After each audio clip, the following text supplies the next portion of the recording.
you very much for having me along today. My name is Matt Walker. I'm the coordinator for Cancer Council, our National Occupational and Environmental Cancer Project, which is called No Workplace Cancer. And through this project, we aim to reduce the incidence of cancer attributable to carcinogens in the workplace, right? And we aim to communicate the importance of reducing your exposure through known control measures. So we do this by advocating for and promoting awareness of evidence-based policy reform, developing relevant resources that provide information on key workplace cancer risks, effective control measures and legal obligations. You can grab a couple down the back there. And promoting policy-focused messages and resources via social, print, online, and online media platforms. So for today's session, we've got a bit of a broad audience here. So I'll just give a bit of an introduction into workplace cancer, what it is, why it's important, who's most at risk, and also touch on a few of the most common carcinogens in Australian workplaces.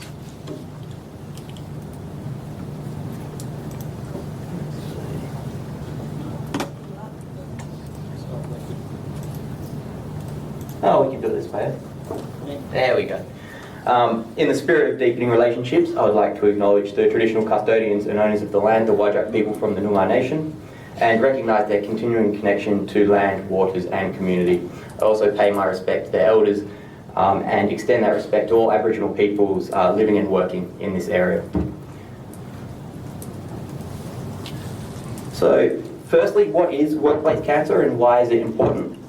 So occupational cancer are essentially those cancers that occur due to exposure to carcinogenic or cancer-causing agents in the workplace. So workers may be exposed to many different carcinogens in their workplace, and they're also exposed to more carcinogens more frequently at higher concentrations and for longer periods compared to people's level of exposure in the general public, right? And this means they're at greater risk of developing certain types of cancer. IARC has identified, or the International Agency for Research on Cancer has identified, known say like welding fumes. So it's really concerning because these exposures are encountered involuntarily, and the majority of these are preventable if appropriate action is taken.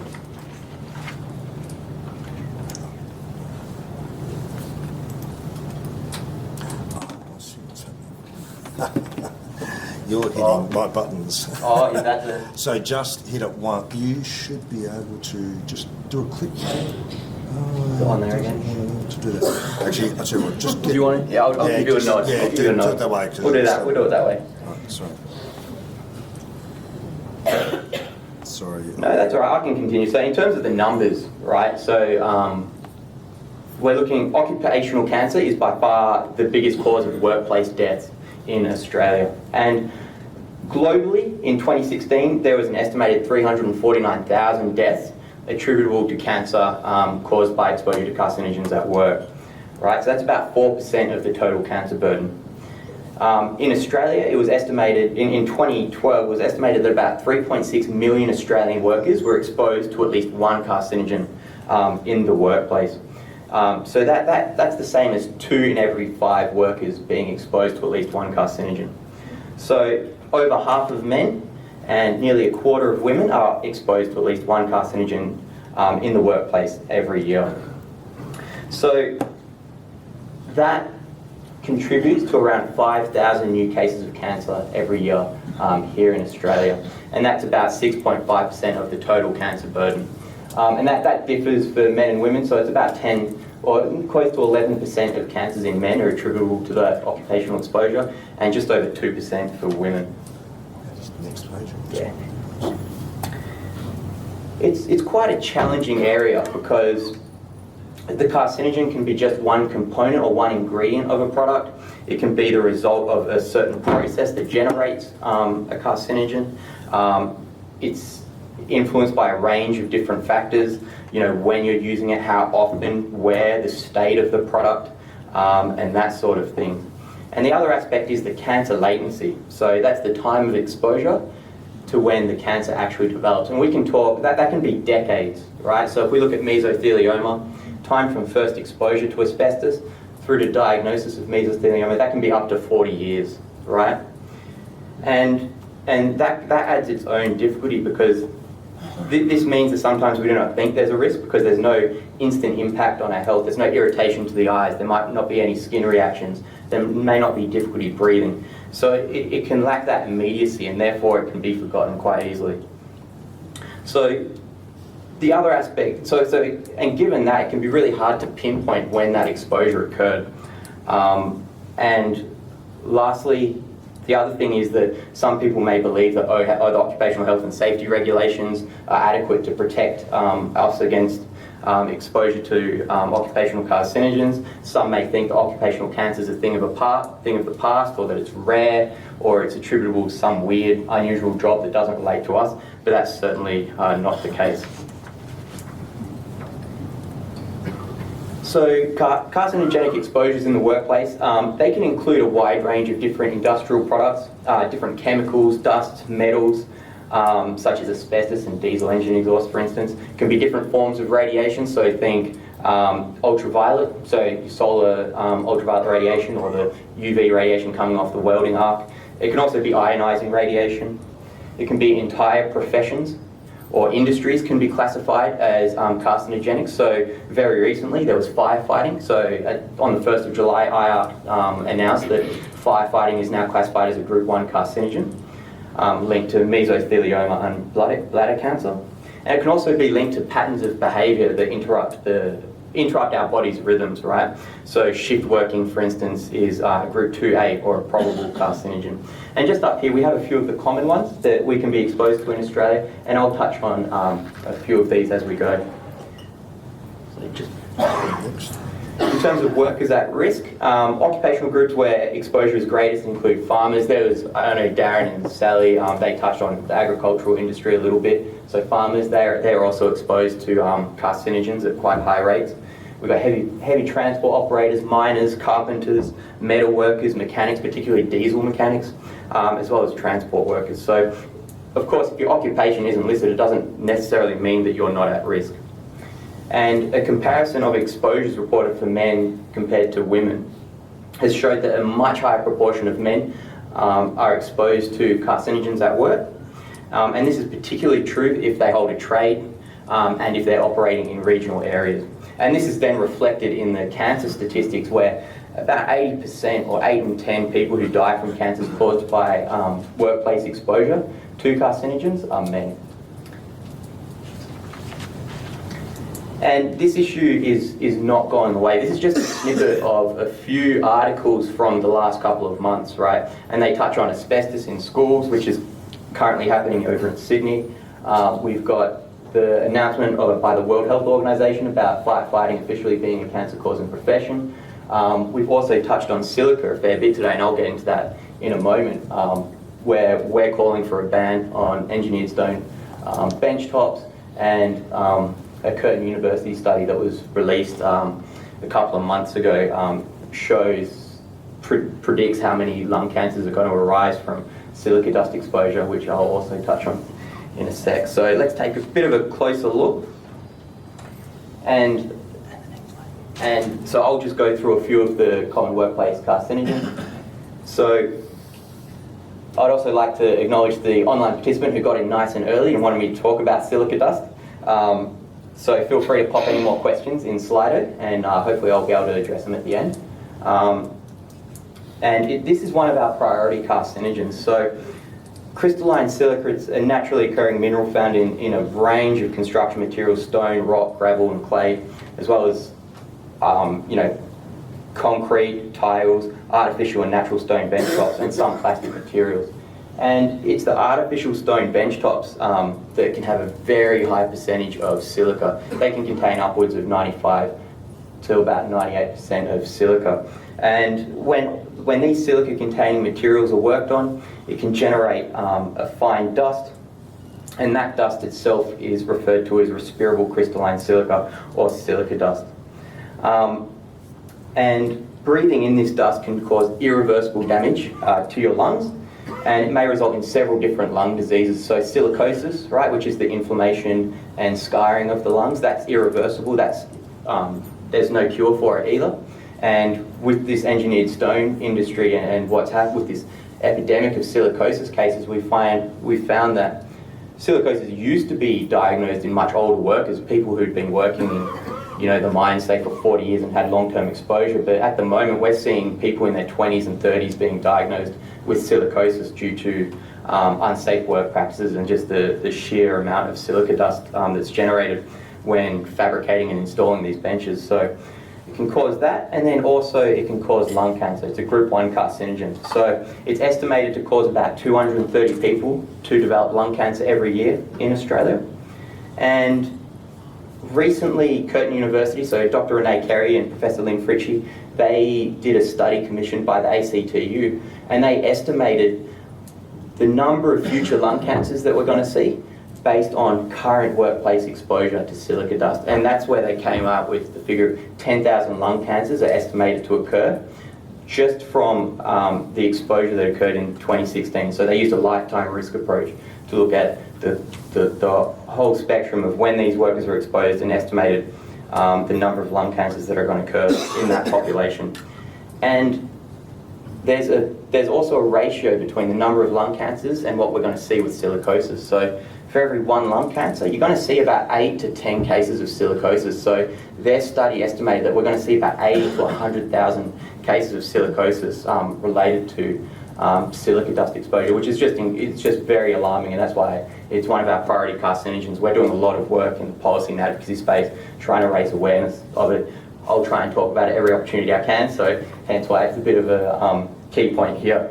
So the study also looked at the effectiveness of control measures, and banning engineered stone in itself would protect at least 100 lung cancers and over 1,000 silicosis cases. So that's one of our key policy asks, is seeing the banning of artificial stone bench tops. We want to see a lower workplace exposure standard, which Darren touched on earlier. We're one of those organisations pushing for it to be lowered further. He also talked about mandatory CT scans being required for silica exposed workers, and that's great that WA is the first to do it, and we're actually advocating for all the other states and territories to get on board. And you can be exposed to silica dust in a very wide range of activities: road construction, bricklaying, demolition, stone masonry, mining, tunnelling, manufacture of glass, and that sort of thing.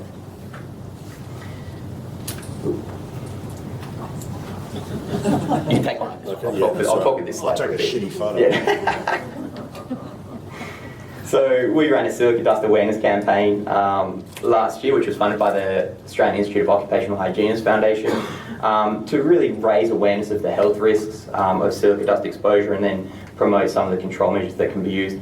As part of this, we had Kevin Weeks, who's here. I won't play the video, I won't tempt fate with this technology, but you can go check it out on our website. And he talks about his experience being diagnosed with silicosis after 28 years of working in a quarry. And in the video, he talks about the effects it has, not only physically, but emotionally and financially, and how it impacts his family. So this really highlights that it does happen, and that we really need to be taking this issue serious, because it not only impacts the worker, but also their family and friends. So on to another carcinogen. Okay, let's see.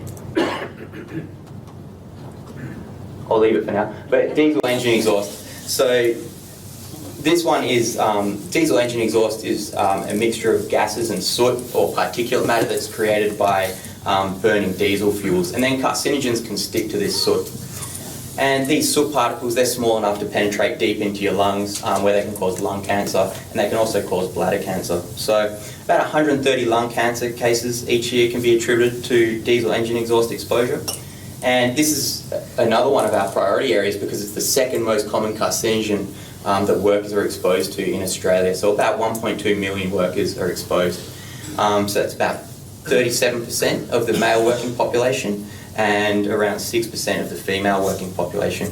And of course, your cancer risk depends on a wide range of factors. So, the location of where the engines are operating, whether it's inside or outside, the ventilation, the number of engines, the type, their age, their maintenance status, the pattern of use, and length of time of exposure. And then the next one is welding fume. So in 2017, all types of welding fume were classified as a Group 1 carcinogen by IARC. And welding fume is made when a metal is heated above its boiling point. The metal cools and condenses into a fume or fine particles which then can be breathed in. Some welding fumes are easy to see, but many are invisible, which adds to that the hazard and the risk of exposure. And the risk of exposure to these fumes, that can increase your risk of lung cancer. It can also cause other health conditions such as metal fume fever, chronic obstructive pulmonary disease, pneumonia, and even neurological effects, depending on what material you're welding. And much like diesel engine exhaust, there's a wide range of factors that influence your cancer risk. You're looking at the different processes used, the different ventilation controls, and the use of personal protective equipment. And this is one of the easiest questions that you can ask yourself, and it's one of the most effective controls, is that because there's several different welding techniques, if you can substitute for one that produces less fumes, that's obviously going to lower your exposure, and if you can stay away from those higher fume generating welding processes. And welding is a bit of a double whammy because it also generates UV radiation, right, which is a known carcinogen in its own right, and that's produced by the arc or the laser, and can be reflected off the hard and smooth surfaces around you. So that can cause eye melanoma, welder's flash or arc eye, which is a painful inflammation of the cornea, cataracts, and also burns to exposed skin. So it's really important that people who are welding or who are around welding wear appropriate PPE, such as full face welding helmet with the UV filtered lens, long sleeve shirts, long trousers, and welding gloves. Asbestos, this may be one that you're more familiar with. So asbestos is a group of naturally occurring fibres. They're fire, they're heat, they're chemical resistant, they don't conduct electricity, and they're also really cheap to put into products. And as a result, they were used in over 3,000 different types of products, and many can still be found in buildings and structures in Australia that were built before 1990. And being exposed to asbestos, that's linked to mesothelioma, which is a cancer that affects the lining around the lungs, which is called pleural mesothelioma. It can also impact your stomach lining, which is called peritoneal mesothelioma, as well as other cancers and asbestosis. So in Australia, we have one of the highest incidence rates of mesothelioma in the world, and in WA, we have the highest incidence rate in Australia. So that's really linked to our historical use of the materials, which is still in our built environment. It's linked to Wittenoom and our mining of the materials, and the effects are very much still being felt. So in Australia, you're looking at about 700 to 800 cases of mesothelioma every year. So you can be, even though it was banned in 2003, you can still be exposed if you disturb or damage asbestos-containing materials in the built environment. And that's why tradespeople and DIY home renovators are probably two of the key groups we're looking at help raise awareness of it. And for good information, you can visit the Asbestos Safety and Eradication Agency's website, and they've got a large range of resources about asbestos in the home, in the workplace, and the environment more generally. The other one's wood products. So when wood products are worked on, dust and formaldehyde can be released into the air. So formaldehyde is used in the glue of pressed wood products like your MDF and your plywood, your particle board. And when these wood products are worked on, dust and the formaldehyde can be released into the air, and prolonged exposure and inhalation to these products, that can cause cancer of the upper respiratory tract, so nasal cavities, sinuses and nasopharynx, as well as leukemia with prolonged exposure to formaldehyde. We have solar UVR, so Sally's going to be talking about that one. I strongly recommend you go check out her session. She'll do a deep dive into sun safety and outdoor work. And I know we have a lot of teachers here today, so definitely recommend it for them as well. But so I'll just briefly outline this one. And solar UVR, that's the most common carcinogen workers are exposed to in Australia. So that's the only one that's above diesel engine exhaust. Outdoor workers receive between 5 to 10 times more UV radiation exposure than indoor workers, and consequently that really increases their risk of skin cancer. And each year we're looking at about 200 melanomas and 34,000 non-melanomas being caused by exposure to solar UV radiation. I should have mentioned when I gave you the estimate of 5,000 new cases of cancer attributed to work, that didn't actually include the 34,000 skin cancers. So the thing to think about is the UV and not the heat. They're not necessarily correlated. You can't feel yourself getting burnt. The UV radiation cannot be seen or felt, it's invisible, and it can damage our skin without us knowing. So what we do, we recommend if the UV is 3 or above, if you work only occasionally outside, then make sure you put on sun protection. If the majority of your work's outdoors, then we recommend that you always wear sun protection. So that's through the 5 S's. I'm sure, hopefully you've seen Cancer Council's SunSmart ads, but that's slip on a long sleeve shirt, slop on SPF 30 plus sunscreen, slap on a broad brim hat, cover the neck, cover the ears, seek shade, and then slide on a pair of sunnies. And lastly, in terms of the carcinogens, we have environmental tobacco smoke, which is still very much an issue. And ETS is a combination of the mainstream, so that's the smoke exhaled by the smoker, and also the side stream smoke, so that's from the smoke coming from the tip of the cigarette. When you inhale this smoke, that's called passive smoking. And the other name for environmental tobacco smoke is secondhand smoke, so they're the same thing. And ETS exposure, that's been shown to be harmful even at low levels and when working outdoors. That smoke contains around 7,000 chemicals, and 69 of which are known to cause cancer on their own. And there's no safe level of environmental tobacco smoke exposure. So it certainly shouldn't occur in enclosed workspaces, even if no one is around, because it can linger in the air for several hours afterwards. And very recently, our Make Smoking History team conducted a survey for Safe Work Month. Literally conducted it a couple of weeks ago. They've just analysed the data, and we surveyed 472 WA adults who worked in a range of industries, so including mining, construction, healthcare, transport and community services. And we found that 2 in 5 of those respondents who completed the survey, they reported that they were exposed to tobacco smoke or e-cigarette vapor in the workplace. So that's 40% of workers, which is really alarming. And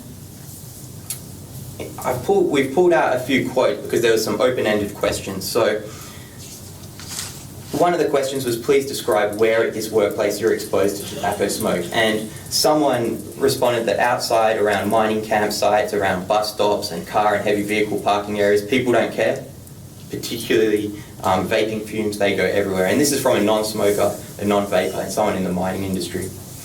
For someone who's a non-smoker, non-vapor, and it is in the construction industry, they were saying that at the construction site, during building phase, where the walls and roof are under construction, it's not classed as an inside or enclosed work area. And you can still be getting the smell and the smoke and the vape blow on you in all workplaces. And that's regardless if indoors or outdoors have a smoking or vape ban. So that's really concerning.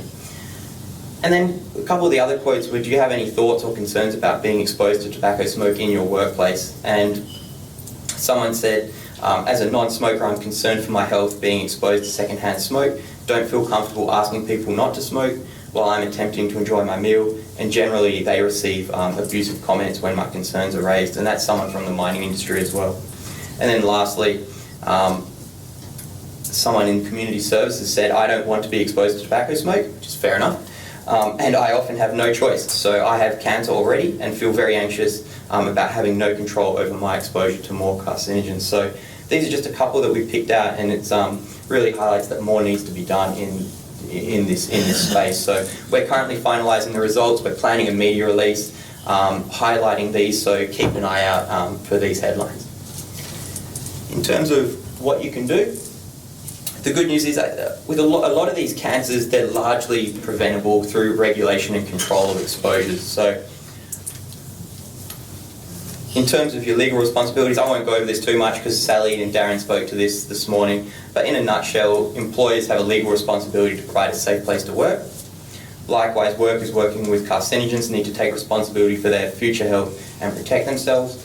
And workers must also be given information and training on control measures, on how to use them, and the possible health effects of carcinogen exposure. So for any concerns related to these control measures, we usually recommend people go see their workplace supervisor or management. But as we've spoken about today, that can actually be quite a barrier. So we recommend people come and talk to their health and safety reps, which is you guys, and then escalate that to your union reps, and then through to the regulator if need be.